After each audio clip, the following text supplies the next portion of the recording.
पिछला वीडियो में हम लोग 17 नंबर क्वेश्चन तक बनाए थे, ठीक है। तो उससे आगे का हम लोग अभी बनाएंगे। जब वस्तु, ठीक है, जब वस्तु अवतल दर्पण के वक्रता केंद्र C पर हो तो प्रतिबिंब कहाँ बनेगा, ठीक है। तो जब वक्रता पे केंद्र पर अगर प्रतिबिंब रहेगा तो क्या होगा, उसका वस्तु रहेगा तो प्रतिबिंब भी वक्रता केंद्र पर ही बनेगा, यानी कि वो C पर ही बनेगा, ठीक है। दूसरा क्या है, किसी बिंब का अवतल दर्पण द्वारा बना प्रतिबिंब आभासी सीधा तथा बिंब से बड़ा पाया गया वो वस्तु की स्थिति कहाँ होनी चाहिए, ठीक है। तो आपको याद रखना है, जब आपका वो क्या रहता है, दर्पण के ध्रुव तथा फोकस के बीच रहता है ना, तो दर्पण के पीछे बनता है, आभासी सीधा बनता है और बड़ा बनता है। तो कब, जब दर्पण के ध्रुव तथा फोकस मुख्य फोकस के बीच में रहे, ठीक है। तो ये आपको याद रखना है, ठीक है। अगला क्वेश्चन क्या है, किसी दर्पण से आप चाहे कितनी ही दूरी पर खड़े हों आपका प्रतिबिंब सदैव सीधा प्रतीत होता है, संभवतः दर्पण है, ठीक है। तो यहाँ पे क्या है, केवल समतल, केवल अवतल, केवल उत्तल, यहाँ पे क्या है फिर, या तो समतल अथवा उत्तल। तो ये क्या हो जाएगा, समतल या उत्तल, इस दोनों में आपका प्रतिबिंब हमेशा सीधा बनता है। तो समतल या उत्तल जो है, ये आपका जो ऑप्शन है ये सही हो जाएगा, ठीक है। अगला, कौन सा दर्पण आभासी सीधा तथा वस्तु के आकार से छोटा प्रतिबिंब बनाता है, तो इसका आंसर होगा उत्तल दर्पण, जो हम लोग का बाइक में, मतलब गाड़ी के है ना, वाहनों के साइड मिरर के रूप में यूज़ करते हैं। वो क्या होता है, हमेशा आपका कितना भी बड़ा गाड़ी रहे, कुछ भी रहे, वो क्या करता है, उसका छोटा प्रतिबिंब बना के आपको दिखा देता है, ठीक है, और सीधा भी बनाता है। तो क्या हो जाएगा, ये उत्तल दर्पण हो जाएगा। अगला क्वेश्चन क्या है, किस दर्पण से वस्तु का प्रतिबिंब बड़ा बनता है, ठीक है। किस दर्पण से वस्तु का प्रतिबिंब बड़ा बनता है, तो क्या होगा, वो अवतल होगा, क्योंकि उत्तल में क्या होता है, हमेशा छोटा बनता है, और समतल में क्या होता है, वो बराबर बनता है। तो बड़ा किस में बनता है, खाली अवतल में बनता है, अवतल में। तो आपको पता होगा अवतल का यूज़ हम लोग क्या करते हैं, शेविंग करने के लिए, करते हैं। उससे क्या होता है, आप जब भी शेविंग करने जाएंगे आपका चेहरा बड़ा बड़ा दिखेगा और आप आसानी से शेविंग कर पाएंगे। तो उसके लिए हम लोग क्या करते हैं, अवतल दर्पण का यूज़ करते हैं, ठीक है। अवतल दर्पण से वस्तु का प्रतिबिंब होता है, ठीक है। अवतल दर्पण में वस्तु का प्रतिबिंब होता है आभासी, वास्तविक, एक नंबर में आभासी 1 और 2 दोनों प्रकार के, किसी भी प्रकार। तो इसमें क्या हो जाएगा, 1 और 2 दोनों प्रकार का, क्योंकि इसमें आभासी भी होता है और वास्तविक भी होता है ना। तो ये हो जाएगा आपका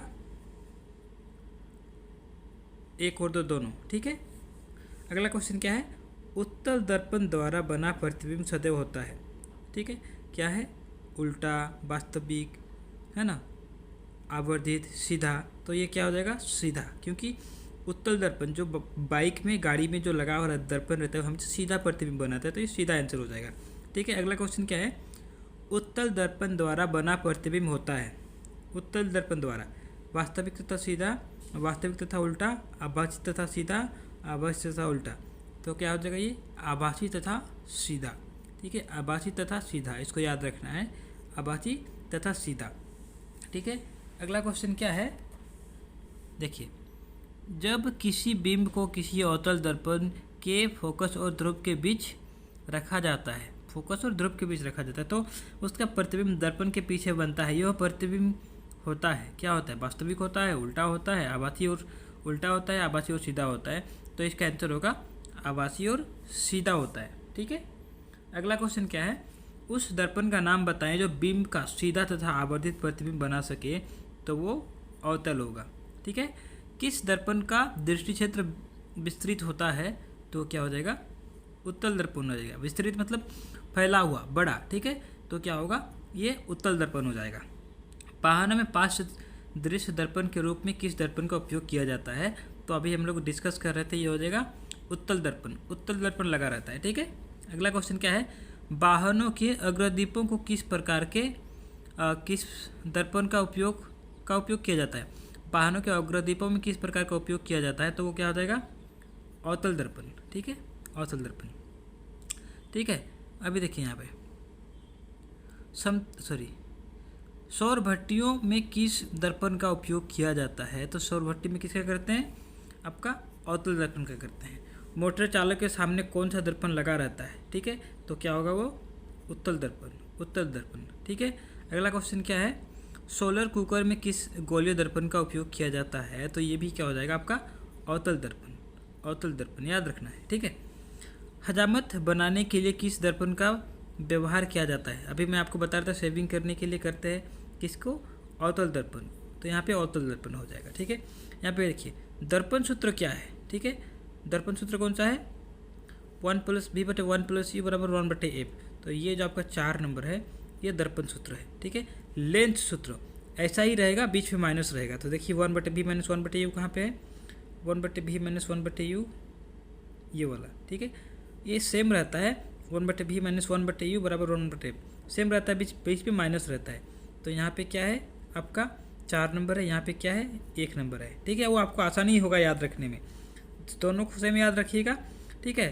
तो दर्पण में क्या रहता है प्लस रहता है और लेंस में क्या रहता है माइनस रहता है, ठीक है, तो याद रहेगा आपको। अगला क्वेश्चन क्या है, किस दर्पण का लेंस वास्तविक उल्टा तथा सीधा तथा वस्तु के आकार से बड़ा प्रतिबिंब बनाता है? कौन सा लेंस है जो वास्तविक बनाता है, उल्टा तथा वस्तु के आकार का प्रतिबिंब बनाता है? तो क्या हो जाएगा वो उत्तल हो जाएगा, उत्तल सॉरी ये लेंस का पूछ रहा था, तो ये उत्तल लेंस हो जाएगा, ये उत्तल लेंस हो जाएगा, ठीक है। किस प्रकार का लेंस आभासी सीधा तथा वस्तु के आकार से छोटा प्रतिबिंब बनाता है? तो ये हो जाएगा उत्तल लेंस, उत्तल लेंस याद रखना है, ठीक है। अगला क्वेश्चन क्या है, अवतल लेंस द्वारा बना प्रतिबिंब हमेशा वस्तु से होता है? तो जो अवतल लेंस द्वारा बना प्रतिबिंब हमेशा वस्तु से होता है, क्या होता है, वो होता है छोटा। अवतल लेंस हमेशा क्या करता है, छोटा प्रतिबिंब बनाता है। अवतल लेंस द्वारा किस वस्तु का हमेशा किस प्रकार का, अवतल लेंस द्वारा किसी वस्तु का हमेशा किस प्रकार का प्रतिबिंब बनता है? तो वो क्या होता है, आभासी बनता है, ठीक है, याद रखिए। निम्न में कौन सा पदार्थ लेंस बनाने के लिए प्रयुक्त नहीं किया जा सकता है? ठीक है, तो क्या हो जाएगा आपका मिट्टी, क्योंकि जिस आपका जो पदार्थ है जो आपका प्रकाश का परावर्तन कर सकता है उसका हम लोग लेंस बना सकते हैं। तो जल प्रकाश का परावर्तन कर सकता है, ठीक है, कांच कर सकता है, प्लास्टिक कर सकता है, बस मिट्टी नहीं कर सकता है। तो ये हो जाएगा आपका आंसर, हम लोग इसका क्या कर सकते हैं, लेंस नहीं बना सकते हैं, ठीक है। तो ये 41 नंबर क्वेश्चन इसमें बनाए, अभी आगे क्वेश्चन आगे के वीडियो में बनाएंगे, ठीक है। Thank you.